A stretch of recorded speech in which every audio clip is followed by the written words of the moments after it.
The main thing about even acting, when you're trying to find out or play a character, you have to go deep within yourself and see how you can implement your past experience and then apply it to a character on the screen, or I should say on the page, and bring it to life. So me trying to do that over the years, over 5 years, I ended up having a lot of roadblocks because of not knowing the true history of a Black person.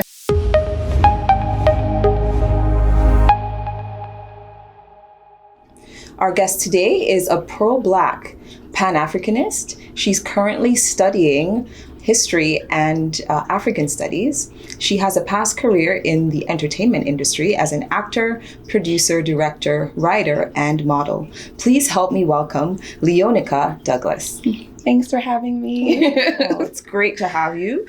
Our first question, just share with us what it was like to be in the entertainment industry. What was it like for you? For first start, it was kind of interesting for me. I wouldn't compare my experiences to anybody else because I was coming from a different background than anybody else. So growing up in Jamaica since the age of 22, my accent was always had been a problem for me. So first I had to master the American accent. So you had to master the American accent because you were saying that your Jamaican accent was an issue for you. It was prominent, and it was a part of the problem that I had. But through a series of classes and training through Tony Alcantara, hi Tony, that trained the greats like Mel Gibbs, Ali Berry, to master different accents within the Hollywood industry on a whole. He taught me through getting my diploma in acting for film, television, and voiceover. And then he taught me through classes like Saturday and Sunday classes, like one-on-one and those kind of situations as well. So getting that done, and also to address the elephant in the room that everyone not like to talk about. Can I be honest? Of course. Is this a show that I can be honest Please on? be real. Okay. So one of the biggest problem I had was the colorism in Hollywood and in the entertainment industry on a whole. Is the fact that being Black is okay, but being light skin is better, with 4C texture hair, like spiral texture hair, is more acceptable and welcome in Hollywood. So darker skinned girls, no matter how much you train, you have to work even 5 times harder to get the recognition that you need in that industry. So that, of course, had to take a toll on anybody. But at the see how that would take a toll for sure. Yeah. But on a whole, you don't let that affect you. You continue studying, you continue working towards your dream and aspiration. And instead of begging for a seat at the table, you create your own. So you create your own through writing your own films, directing and producing it, and casting it on your own. And the reason why I ended up going into the television industry on a whole, or the entertainment industry on a whole, is my love for storytelling. Yes. And I know you came out with a film. Yes. Could you tell us a little bit more about Homeless in America is a film based on a true story of 2 Jamaican girls, college students, that were promised international experiences to internship on an international scale by doing it in America. They were promised housing, a job, and basically being taken care of. But when they got there, it's basically their whole world got turned upside down and ended up being homeless in the land of opportunity, based on a true story. But yeah. Oh, wonderful. Thanks for sharing that. You're welcome. And now, you're on this new journey and you're transitioning into, a lovely Pan-Africanist and an activist for, the Black community. Just tell us, what catalyzed that change or that switch sort of from, primarily being in the entertainment industry to this switch to now wanting to advocate for, Black people. I would say it goes back to storytelling. If you have a love for storytelling, you're always seeking out more information and more knowledge. And by seeking out more information and more knowledge, you ended up going and dibbling into your past and starting asking your question. The main thing about even acting, when you're trying to find out or play a character, you have to go deep within yourself and see how you can implement your past experience and then apply it to a character on the screen, or I should say on the page, and bring it to life. So me trying to do that over the years, over 5 years, I ended up having a lot of roadblocks because of not knowing the true history of a Black person. And in order to know the true history of a Black person, you'd have to go deep into the history, and not the history that was taught by the society we live in, but the history that is hidden from the society that we live in. And unfolding the truth about that made me fell in love with it. And it changed my purpose, because at the end of the day, you're helping other people to know who they are and know their worth. And you know what I mean? So I ended up loving it even more, and like passionate about sharing that knowledge so people can know and understand themselves from a historical level that is past, not even past, pre-colonial era. So wonderful. It sounds like you really are a storyteller. If there was one thing that you could share with us that you've learned so far on your journey, what would that be? One of the things that changed my life was finding out finding out two things. Finding out about the Moors that ruled Spain for 700 years, from 711 AD to the 15th century. That history on a whole of Black people ruling Spain, and being in Europe, basically during the time of the Black Plague, when Europeans were dying out from it and on the verge of extinction, and the Moors basically coming in and helping them through that era, and having them basically being in control of their whole economy, and paving their street with golds and lamps, and like modern day civilization gold. Paving the street with gold. Wow, that sounds like it would be amazing. Like, it's amazing. Like, just even listening, and not even listening, like reading all those necessary information, you realize your history didn't start in the 15th century when they came to Africa to colonize the entire continent. It started with a much greater history than that. And that information on a whole changed your perception of yourself, who you are, and where you came from. So, and then another one that I would say is, which one should I give? There's so many of them. I'd love to hear as many as you can share. The one I found out about, the Berlin Conference of 1886, when Europeans were about to have a battle on the shores of Africa to fight over Africa and its resources.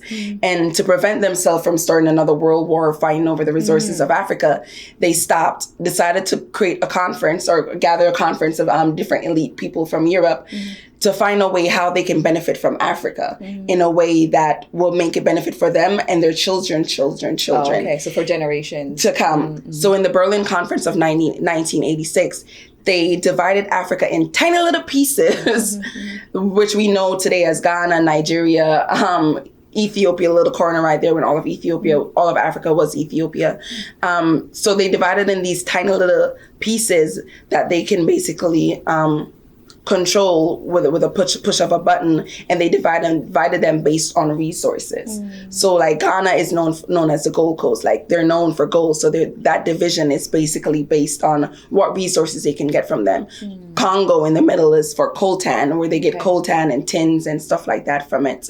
So there's a lot. It sounds like we could be here all day. We could be here all day. Like, do you have time?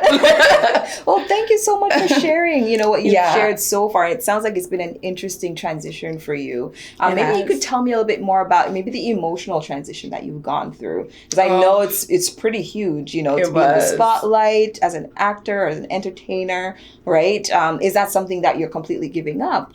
Or is it something that you could, put together? Is it something that you combine together, activism and acting? Yeah. I'm looking at it from a perspective of this. Even though I'm going through the phase of transitioning through a more, what do you call the word that I'm looking for? An intellectual, scholarly, part of my life, I still feel that even though my love for acting will always remain, because it's the love for storytelling first and foremost. Yes. So even though it seems like I'm out, I'm still really in it, so to speak. So it would be an amazing dream of mine. So after gathering all these necessary information, is to create these movies, these beautifully movies that tell these stories that were never really taught. These stories of queens of Africa. What changed me? I'm getting emotional just thinking about it.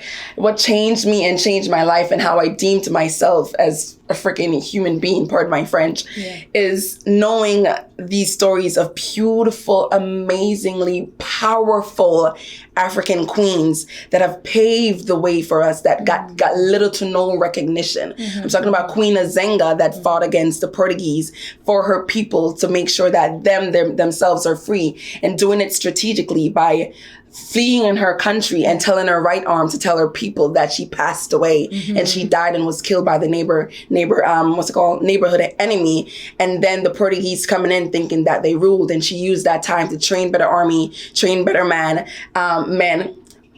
took over another country called Mantamba and became Queen of Mantamba and came back with a war that just like... Wow, you're saying she faked her death. She faked her death just to free her people. Queen Azenga and Queen Ya Ashantiwa of Ghana, that when they stole her king, which was her brother at the time in the 1900s, early 1900s, it's like this century basically, or last century.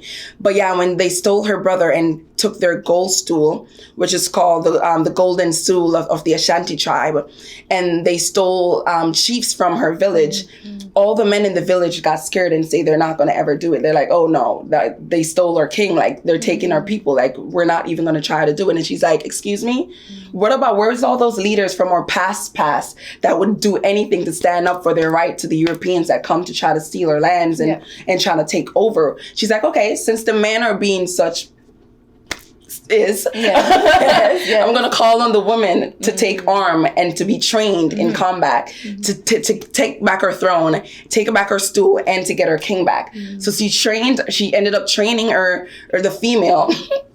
And while she was training the female, she told the females of the village to withhold sex from men until they joined the army. I can't imagine the poor men. The poor men. Until they joined the army, until they finally give in. And slowly but surely, they got their king back, their chief, and the golden stool. So, and then one last queen, because queens can go on forever.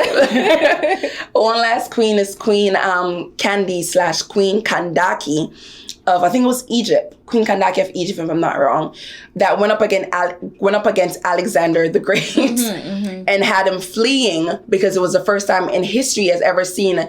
She ended up riding to the battlefield on elephants. The road on elephants to the battlefield. Him himself never seen elephants before, basically, and got scared to the fact that he retreated from Africa and retreated from Egypt. He didn't even bother. So these it sounds like, we have amazing a few documentaries in the making. It sounds like docudrama. Docudramas. Right? Just telling the stories of these incredible women, incredible individuals that, as you said, date back pre-colonial days. Eras, to be able to tell the stories that's not written in history books, it sounds like. Okay. It is, but it's like hidden. All these queens, you can Google them. Queen Kandaki, Queen Ya Ashantiwa, Queen Azenga. It's just a Google away. But if you're not taught in school, you don't even know they exist. So it sounds like you're very passionate about this topic, and that you really want to tell the world about this. So I could see how both worlds could become one. Yes, and that could lead to a bright future for you. And I know that you've already started telling stories about these queens. Could you tell us your hashtag on Instagram, where folks can go check out these queens that you've written about already? Hashtag Queens Day Thursday on Instagram. Through that hashtag, I've started creating, because with our generation, we have a small attention span, and everything's about meme these days and pictures and miniature 1-minute videos. So I've created posts that's within the meme itself has little educational content about different queens of Africa that have changed the courses of history that no one really talks about. So it's through that you can gain a lot of information and insights on the different queens that are out there. And there's a lot. Go check out the hashtag Queens Day Thursday. Definitely. All right. We have one final question for you. Now that you've made that decision to sort of transition from primarily the entertainment industry, and now you're moving into possibly combining both, activism, Black activism, and the entertainment industry. Correct. How do you feel about this transition? And what are some things that you think? What are some things that you could do with your platform now that you've made this transition? What I feel I could do with the platform is definitely create an awareness and knowledge of self, which is super important. I feel free. It's hard to explain. It's going through constant, because with acting, it's not, if it was easy, anyone could do it. I'm just going to be frank about that. It's always in class, always practicing, always going to school, always going out for auditions sometimes, because the moment you've created a persona of who you are in the room of acting, you're called on a lot. So you end up going from like 1 audition a week to like 5 audition a week and getting called back with producers and stuff, and always being off book with everything. We can go in a little bit detailed even with that, even to say in LA, when you're auditioning for a film and TV or even any form of, when you're auditioning, period, even the great A-list actor still walks into the room with their paper in their hands, looking at the reader and you know what I mean, doing their auditions, and it's not frowned upon that they're not off book. But coming from a Canadian perspective, and because like we're just because they do most of their hiring out through LA. Okay. So whenever they hire us, even though it's like less money. Another part of the conversation. Yes. Less pay, but you're required to be even better. You're required to be off book. You're required to be one of the best, even though at the same time you're not really treated financially as such. But it's like going through all of that and constantly going to classes in schools, and Vancouver Film School, Vancouver Acting School, American Academy of Dramatic Arts in LA.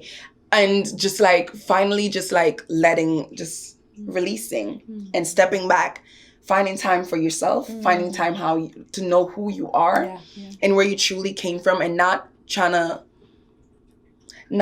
get the attention. I don't want to say attention, because that's not the word I'm looking for. The validation from others, not seeking validation from others, and actually being okay with who you are and the skin that you're in is an amazingly freeing experience. And even just taking year 2019 to just travel back home to Jamaica, gain a different perspective, traveling to Egypt, gaining a whole complete, going to Egypt changed, like it took my life and be like, like it just turned it upside down. Like, this is what you thought you knew, and no.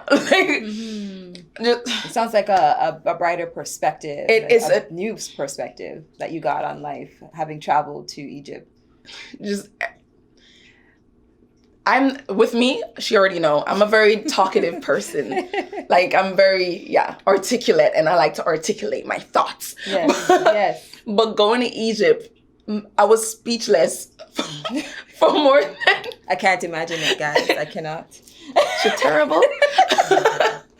I was in awe and speech. It's not even the beauty of Egypt, because that on a whole, the beauty of Egypt on a whole is immaculate. And I'm not talking about Cairo. I'm talking about Luxor and Aswan, and it's not just the Pyramid of Giza, and it's not just the Sphinx, which is called Hormarket, because the Sphinx is a Greek word. It's not just about that. It's about finding yourself and your people in one of the 7 wonders of the world that they try to hide from you. And if I elaborate on that, I'm talking about it from a perspective of going into these temples, going into the temple of, what's that temple that they all call it? Luxor Temple. Going into the Queen's Valley, going into the King's Valley, going to see Queen Nefertiti's burial ground, and to see the images on the wall and see the painting and the ink that is still vivid there, and seeing your skin complexion still living in the walls of every single temple and historical monument you visit, and knowing that I can see how words couldn't describe the experience. It sounds like, everyone needs to go and just experience it for themselves. But it sounds like what you're saying is what happened to you there was life-changing. It was life-changing. And they lied. They lied. That's all I could say is they lied. Mm-hmm. And seeing it's not even just about even the paintings, because not just skin deep, it's to see your African culture within the queens themselves. Seeing queens that has like broad nose and big lips and sister locks here in their statues. It's, as I said. Yes. But yeah, I can sense that, not just relief and freedom, but excitement. It sounds like it really, unearthed this feeling of excitement, as you said, that storytelling that you talked about earlier, and wanting to tell this story the truth, wanting to tell the truth. Okay. That's the beauty about it. All right. So now that we've gotten the feeling, how can you use this platform? Right? To what can you do with this platform now that you're here? Create content. In order, education on a whole is going more into the film industry. Like there's so many movies are being made to educate people because not everybody has time to pick a book and read. So I'll read the books for you. If you can't afford to go to these different places, I'll go to those places for you. And I feel like it's my duty to tell the story to the best of its ability, to tell these stories, these hidden stories that most of the world don't know. Because when you think of Black history in all of Hollywood, when you think about Black culture in all of Hollywood, is either you get the Shaniqua that goes like this, or you get the slave movies that are told over and over and over again. It's like a reminder to Black people, this is where you came from. It's not where you came from. It's not Black history. Someone said it really good that I can't remember the name of the person that told you. History is not all of Black history. It disrupted it.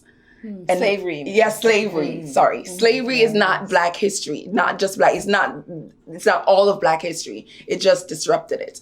And it's just a shame that's all most of us know is that same narrative of 400 years over and over and over again. Okay. So. All right. So it sounds like you want to tell other stories. You want to tell stories that came before. Yes. And hopefully continue to tell the stories that came after. Exactly. Wonderful. Well, it was lovely having you. Thanks for having me. And I want to invite you, please check her out on her Instagram page, which is Leonica Douglas. Wonderful. And hopefully we'll hear more from you. Definitely. From our show. Yeah. All right. Thank you so much for being here. Thank you. Also, subscribe to my channel, Let's Keep It Real, okay, on YouTube. Yes. Yes, girl. She shares some really great tips, makeup, everything. Food. Lots of food. Definitely. All right. Well, thank you so much. Thanks for having me.